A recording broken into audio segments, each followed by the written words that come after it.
పార్వతీదేవి చంద్రుడిని శపించింది. చంద్ర, నిన్ను ఎవరైతే చూస్తారో వాళ్ళు నీలాపనిందలు పాలగుదురుగా కాని శపించిన ఆ క్షణంలోనే చక్కగా ఋషులు ఋషిపత్నులు కూడా యాగం చేస్తూ యాగాన్ని ముగింపు సందర్భం వచ్చింది.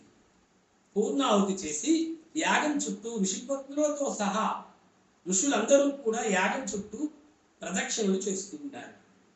అగ్నిదేవుడి యొక్క దృష్టి ఋషిపత్నుల మీద పడి అగ్నిదేవుడు ఋషిపత్నుల్ని మోహించాడు. కానీ ఈ విషయం తెలిస్తే ఋషులు శపిస్తారేమో అని అగ్నిదేవుడు కుండి కృషించిపోతున్నాడు. ఇది గమనించిన స్వాహాదేవి తానే ఒక్క అరుంధతి తప్ప మిగిలిన ఋషిపత్నులందరి వేషం ధరించి తన యొక్క భర్త కోర్కెలను తీర్చింది స్వాహాదేవి. ఈ విషయం ఋషీశ్వరులకు తెలియక తమ భార్యలే అగ్నిదేవుడి దగ్గరికి వెళ్ళి ఆయన యొక్క కోరిక తీర్చారనుకుని నిందలు వేయడం ప్రారంభించారు. తన భార్యలపై నిందలు వేశారు ఋషీశ్వరుడు. ఇది తెలుసుకునేటటువంటి ఋషిపత్నులు ఏమీ చేసేది లేక ఇది ఎలా జరిగిందా అని చెప్పేసి భయంతో బ్రహ్మదేవుడిని వేడుకున్నారు. బ్రహ్మదేవుడు తన దివ్య దృష్టితో చూశాడు. చూస్తే ఇది చంద్రుని యొక్క శాపం అని తెలిసింది బ్రహ్మదేవుడి.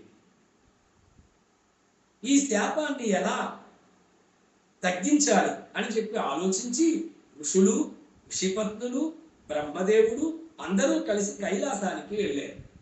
వెళితే అక్కడ పడి ఉండేటటువంటి వినాయకుడిని చూశాడు బ్రహ్మదేవుడు. ఆయనకి ప్రాణం పోశాడు. వినాయకుడు బ్రతకగానే వినాయకుడిని ఆలింగనం చేసుకున్న పార్వతీదేవి ఎంతో సంతోషించింది. వెంటనే అందరూ కూడా ఋషులందరూ కూడా పార్వతీదేవిని వేడుకొని, అమ్మా, నీవు ఇలా శపించడం వల్ల అందరూ చాలా ఇబ్బందులు పడతారు. అన్ని దేశాల వాళ్ళు, అన్ని ప్రాంతాల వాళ్ళు, అన్ని లోకాల వాళ్ళు ఇబ్బంది పడతారు. చంద్రుణ్ణి చూడకుండా ఉండలేరు కదా.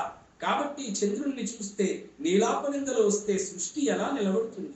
అందుచేత మీ తాలూకా శాపాన్ని ఉపసంహరించండి అని చెప్పి పార్వతీదేవిని కోరుకున్నారు.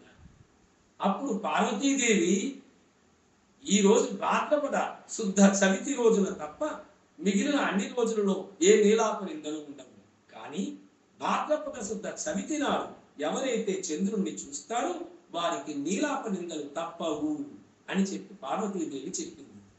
సరేనని ఋషులు ఋషిపత్నులు దేవతలు అందరూ కూడా కైలాసం నుంచి తిరుగుముఖం పెట్టారు. అప్పటి నుండి భాద్రపద శుద్ధ చవితి నాడు చంద్రుణ్ణి చూడకుండా చాలా జాగ్రత్తలు పడుతూ ఉన్నారు.